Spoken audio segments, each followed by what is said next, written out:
اگر اللہ کی مدد نصیب ہو، یہ جو ہم جتنا ڈرتے رہتے ہیں، سہمے رہتے ہیں، پریشان رہتے ہیں کوئی کیا کر دے گا، ہمارے ہاں نا ہر شعبے میں معاذ اللہ ایک مافیا ہے، الا ماشاءاللہ۔ وہ مافیا کہتا ہے میرے ساتھ ملو گے تو میں چلنے دوں گا، ورنہ میں نہیں چلنے دوں گا، مارکیٹ میں آ ہی نہیں سکتا فلانا بندہ، چونکہ یہاں ہمارا قبضہ ہے۔ اور میرے بھائی پھر بہت سارے لوگ جن کی نیتیں اور ارادے بڑے اچھے ہوتے ہیں شروع میں، وہ بھی اس مافیا کا شکار ہو جاتے ہیں اور ان کے رنگ میں رنگ جاتے ہیں۔ یاد رکھنا، کسی شخص کی بلیک میلنگ کا کبھی شکار نہ ہونا، کبھی کسی کی میٹھی اور مسجع مکفہ باتوں کا شکار نہ ہونا۔ کوئی کیا کر سکتا ہے اگر اللہ مددگار ہو تو؟ جس کو رب کریم اٹھانا چاہے اسے کوئی گرا سکتا ہے؟ ہم یہ ڈرے ڈرے سہمے پریشان فیصلہ کرنے کی طاقت نہیں، مجھے چلنا چاہیے کہ نہیں، اٹھنا چاہیے کہ نہیں، کرنا چاہیے، اٹھ باندھ کمر کیوں ڈرتا ہے؟ پھر دیکھ خدا کیا کرتا ہے۔ حضرت عبداللہ ابن عباس فرماتے ہیں میرے نبی پاک علیہ السلام نے میری تربیت فرمائی، حضور نے میری تربیت فرمائی، اور محبوب پاک علیہ السلام نے فرمایا عبداللہ یاد رکھنا، یہ نوجوان دوست میری بات لکھ لیں، پریشان لوگ میری بات لکھ لیں، جن کے پاس قوت فیصلہ نہیں وہ اس بات کو لکھ لیں۔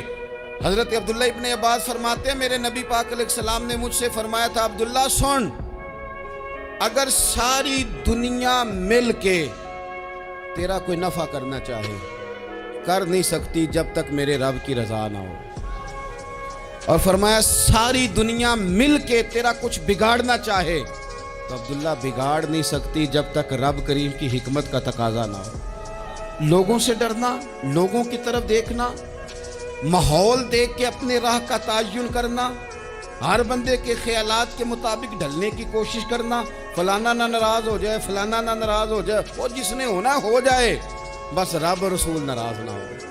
اپنی زندگی میں اپنے مالک کو مولا جان کے، بل اللہ مولاکم، اللہ تمہارا مولا ہے، وَهُوَ خَيْرُ النَّاصِرِينَ، وہ بہترین مددگار ہے۔ توجہ جب بھی کریں رب کی جانب کریں، اپنے دل کا قبلہ درست رکھیں، سوچوں کے زاویے سیدھے رکھیں۔ میرے بھائی مالک جب بندوبست کر دے نا، جب مالک بندوبست کر دے پھر ایسا بندوبست کرتا ہے کہ لوگوں کے پاس نا چارہ نہیں رہتا۔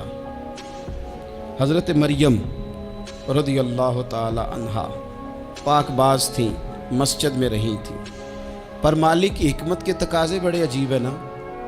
پھر جناب مریم کو اللہ تعالیٰ نے بغیر شوہر کے اولاد عطا کر دی۔ یہ بات ہی ایسی تھی، کسی نے کہا تھا کہ مخلوق تو فنکار ہے اس درجہ کے پل بھر میں سنگے در کعبہ سے بھی اصنام تراشے، تم کون ہو کیا چیز ہے داغ کبابی، لوگوں نے تو مریم پہ بھی الزام تراشے۔ تو لوگوں نے کہا کدھر سے لے آئی بچہ، تیرا باپ تو ایسا نہیں تھا، کہاں سے لے آئی؟ اللہ کرے میں آپ کو سمجھا سکوں، ذرا اپنے آپ کو وہاں کھڑا کریں کہ ایک پاک باز عورت، پاک باپ کی بیٹی، طیب ماں کی بیٹی، اور اللہ کے گھر میں پرورش پانے والی خاتون، ایک وہ وقت اور ایک یہ وقت کہ اس عورت کو کٹہرے میں کھڑا کر کے پوچھا جا رہا ہے کہ معاذ اللہ تیری گود میں بچہ جائز نہیں ہے، کہاں سے لائی ہے؟ اب خود سے صفائیاں بندہ کتنی کو دے، کتنی کو وضاحتیں کرے۔ اور میں نے تو اپنی زندگی میں دیکھا ہے زیادہ وضاحت دینے والے کو بھی لوگ جھوٹا سمجھنے لگ جاتے ہیں، زیادہ وضاحت دینے پر بھی لوگ کمزوری کا اظہار سمجھتے ہیں کہ کمزور پڑ گیا۔ آپ صلح کی کوشش کرتے ہیں، سامنے والا بزدل سمجھ لیتا ہے، زیادہ وضاحتیں بھی کمزور کر دیتی ہیں۔ اب حضرت مریم کو کٹہرے میں کھڑا کر کے کہا بچہ کس کا ہے؟ تو پھر خدا بندوبست جب کرے، اللہ جب مددگار ہو، تو پھر حضرت مریم کی گواہی درختوں سے نہیں دلوائی، اس نے پتوں سے نہیں دلوائی، پھر فرشتے نہیں بھیجے۔ حضرت مریم کہنے لگی مجھ سے نہ پوچھو، وہ جو پنگوڑے میں ہے اسی سے پوچھ لو، ان سے پوچھو نا، وہ کون ہے پوچھ لو، ان سے کر لو سوال۔ انہوں نے کہا پنگوڑے میں چند دنوں کا بچہ یہ جواب دے گا؟ مددگار تھا رب، ان کی برات کا اعلان کرنا تھا مالک نے، اور جب مالک اعلان کر دے، جب مالک تیری صفائی دینا چاہے، جب مالک تجھے دنیا کے سامنے نکھارنا چاہے، تو پنگوڑے میں لیٹے حضرت عیسیٰ بول کے کہنے لگے انی عبداللہ آتانی الکتاب فرمایا میں اللہ کا بندہ ہوں، رب نے مجھے کتاب عطا کر کے نبی بنا کے دنیا میں بھیجا ہے، میں اللہ کا بندہ ہوں، کتاب لے کے آیا ہوں، نبی بن کے آیا ہوں۔ پھر پنگوڑے سے اعلان ہو گیا، پھر بچہ بول پڑا۔ اور یہ ایک دفعہ نہیں بات ہوئی، یہ بنی اسرائیل میں ایک جریج نام کے شخص بھی تھے جو نماز پڑھ رہے تھے، بعض نے لکھا ہے نفل نماز تھی، اماں نے پکارا تو آئے نہیں، تو ماں کے منہ سے نکل گیا تو اتنی دیر تک مرے گا نہیں جب تک کسی بے حیا عورت کا منہ نہ دیکھ لے۔ تو وہ عبادت گزار تھے، لیکن لوگوں نے ان کی عبادت، ریاضت، پرہیزگاری کو نہیں دیکھا، بس ایک عورت کو بھیج کے الزام لگوا دیا۔ وہ عورت آیا جایا کرتی تھی، اب آ جاتی ہیں عورتیں، مسئلہ پوچھنے کی نیت سے بھی آ جاتی ہیں۔ ماحول میں کچھ جگہ ایسی بھی ہیں جہاں عورتیں دم کرانے کے بہانے آ جاتی ہیں۔ وہ خاتون آتی جاتی تھی اس خانقاہ پہ، آستانے پہ، یہ بخاری میں موجود ہے، پھر اس نے کہا میری گود میں جو بچہ ہے یہ انہی کا ہے۔ مجھے بتائیں کیسے بندہ وضاحت دے؟ حالات خراب ہو گئے، لوگ کٹیا جلانے لگے، ماحول اور طرح کا بن گیا۔ میرے نبی پاک علیہ الصلوۃ والسلام فرماتے ہیں پھر اس رب کے بندے نے کہا مالک تو کریم ہے، تیری مشیت کا تقاضا آیا جو میری ماں نے جملے بولے تھے، پر اب میں وضاحت دینے کے قابل نہیں رہا، اب تو ہی کرم کرے گا تو دروازہ کھلے گا۔ تو وہ چند دنوں کا بچہ پنگوڑے میں بول کے کہنے لگا میں اس درویش کا نہیں، میں تو فلانے چرواہے کا بچہ ہوں، وہ جو بکریاں چراتا ہے۔ رب کی مدد کو پکاریں، اپنے ساتھ اپنے مالک کی مدد کو شامل کریں، تھوڑے رزق پر بھی گزارا اچھا ہونے لگ جائے۔ سارے لوگ آپ کو گرانے کی تدبیریں کر رہے ہوں گے اور مالک آپ کو عزتیں عطا فرما دے گا، اس کی بارگاہ سے حکمت کا تقاضا اور ہو جائے گا۔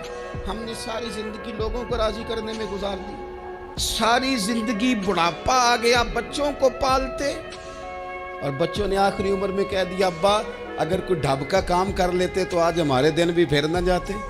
ساری زندگی گزار دی بہن بھائیوں کو راضی کرنے میں، ساری زندگی گزار دی ذمہ داریاں اٹھانے میں، ان کو 99 دفعہ دیا، ایک دفعہ نہیں دیا تو انہوں نے کہہ دیا تو نے تو کبھی دیا ہی نہیں، تو تھا ہی نہیں۔ ساری زندگی محلے داروں، علاقے والوں کو راضی کرنے میں گزار دی۔